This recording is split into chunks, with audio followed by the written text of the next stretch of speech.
Mano, vocês já notaram como tem gente que faz umas coisas, tipo, muito foda, no automático? Tipo, o cara só vai lá, faz aquilo, parece que ele nem tá fazendo e ele faz foda pra caralho. Ele nem se importa em fazer bem, ele só faz, e só que faz muito perfeito. Eu quero conversar sobre isso com vocês hoje, enquanto eu tô aí pegando lenha pra levar pra casa, no meu trabalho. Deixa eu explicar primeiro o que tá acontecendo nesse vídeo. Eu tô levando madeira, lá ele, pra casa. Tipo assim, a gente tá cortando a lenha que foi derrubada porque vão fazer estradas. Eles iam aumentar a estrada pra colocar poste onde não tem ainda, sabe? Postes de luz, enfim. E aí eles tiveram que derrubar algumas árvores que tá na nossa terra, então a gente aproveitou, né, pra pegar pra fazer lenha. Eles mesmos disseram que dava pra pegar pra lenha e tudo mais. Então vai ouvindo o ASMR da motosserra enquanto eu falo, beleza? Tem uma coisa na psicologia que a gente chama de estado de flow. E eu tive que estudar sobre isso porque quando eu tava jogando COD, muita gente me perguntava como que eu jogo tão bem quando eu não foco, como eu tô em live, como eu consigo jogar tão bem sem nem prestar atenção no jogo. Se você não entender muito bem, eu jogo um jogo chamado Call of Duty Mobile. Eu jogo de sniper num modo de jogo que é muito difícil. Eu faço coisas que são quase surreais. E eles sempre me perguntam isso, como é que eu consigo jogar tão bem? Só que eu não tô focando no jogo, eu converso com o público, eu dou risada. Então parece muito que eu faço no automático, sabe? E aí eu já aproveitei que eu estudava psicologia e falei sobre o estado de flow. Contextualizando, o estado de flow é praticamente um estado de imersão. É um hiper engajamento, tá ligado? É quando tu tá fazendo alguma atividade onde parece que o tempo voa. Tu já tá lá por horas e tu nem percebeu o tempo passar. Muita gente também diz que esquece dos problemas naquele momento. É quando tu tá tão concentrado que tu não sente nem o cansaço. Tu não se sente nem forçado e nem pressionado. É meio que uma zona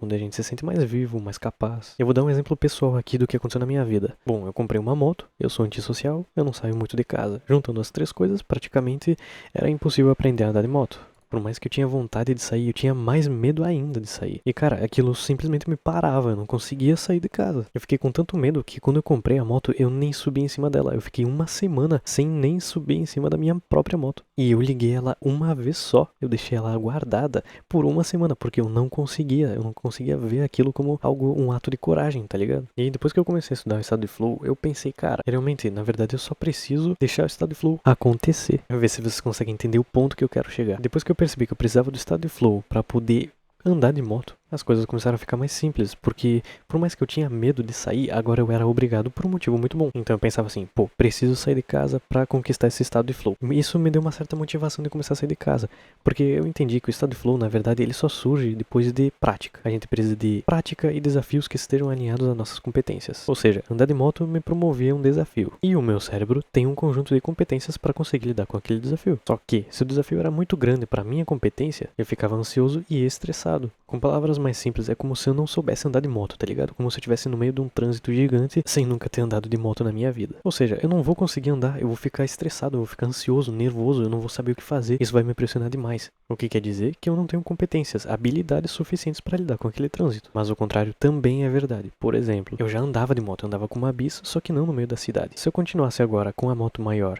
só que andando nos mesmos lugares que eu andava com a bis, o desafio vai ser pequeno demais para as minhas competências. Ou seja, eu vou ficar entediado e desanimado. E nesses dois picos que eu acabei de dizer, você vai performar muito mal. Até porque eu quero aprender a andar de moto. Então se eu fizer sempre no mesmo lugar mais fácil, eu não vou sair do lugar. O engajamento acontece no meio deles, que é praticamente quando as minhas competências estão alinhadas aos meus desafios. Tudo isso na medida ideal pra mim. E cara, isso funciona pra qualquer coisa na vida. Quando você encontra desafios alinhados às suas competências, você se torna muito engajado. E isso acontece até em crianças. Pode reparar aquelas crianças lá que jogam xadrez, sabe? Se tu notar os comportamentos que elas têm enquanto elas estão jogando, a maioria delas nem foca muito no jogo. Elas ficam olhando ao redor, enfim, sem muita preocupação. Isso porque elas estão engajadas. E quando você está engajado, você fica muito mais focado, motivado, produtivo, eficiente. E o teu desempenho fica muito foda. Então se você é mal em alguma coisa, quer dizer que você é incompetente naquilo. E para se tornar competente, a gente precisa de uma coisa muito simples. Criar habilidades suficientes para lidar com aquele desafio. Ou seja, se tornar competente. Então o que aconteceu comigo e com muitas pessoas que começaram a dirigir, é que no início, quando a gente vai pegar a estrada pela primeira vez, já percebeu que a gente se torna tipo hiperconsciente. A gente nota todos os detalhes, a gente tem consciência sobre tudo que está acontecendo ao nosso redor. A gente foca nos retrovisores, a gente foca na marcha, a gente fica olhando pro painel. Todos os carros que passam, a gente fica de olho o que pode acontecer. Acabava que no fim você ficava nervoso e ficava nervoso porque notava que estava nervoso. Enfim, aquele círculo vicioso listado no livro do Mark Manson. A sutil arte de ligar o foda-se. Mas depois de muito treino, muito andar nas ruas, depois de passar trilhares de vezes na mesma rua, você atingiu a maestria. E agora tu consegue andar ouvindo música, conversando, sem nem focar no trajeto.